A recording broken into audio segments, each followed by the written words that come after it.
बोंधू Ashok खरातच्या police कोठडीमध्ये वाढ 1 एप्रिलपर्यंत police कोठडी तपास पूर्ण न झाल्याचा तपास यंत्रणांचा युक्तिवाद। शिवनिका संस्थेचे सर्व व्यवहार आता एसआयटीच्या रडारवर। रुपाली चाकणकरांना समन्स। शिवनिका संस्थेच्या सर्व आजी माजी सदस्यांची चौकशी होणार असल्याची सूत्रांची माहिती।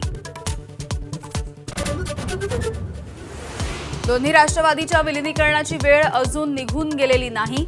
सुनेत्रा पवार यांच्या नेतृत्वात विलीनीकरण झालं तर अभिमानाची बाब। आमदार सुनील शेळकेंचं वक्तव्य।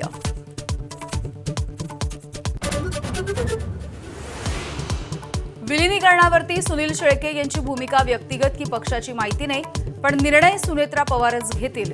सुनील तटकरेंची एबीपी माझाशी बोलताना प्रतिक्रिया, तर विलीनीकरणामध्ये भाजपकडून दबाव नसल्याचं तटकरेंचं वक्तव्य।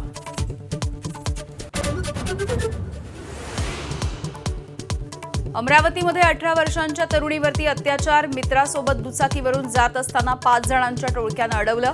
मित्राला लाथाबुक्क्यांनी मारहाण तर एकाकडून पीडितेवरती अत्याचार। संशयित आरोपी ताब्यात।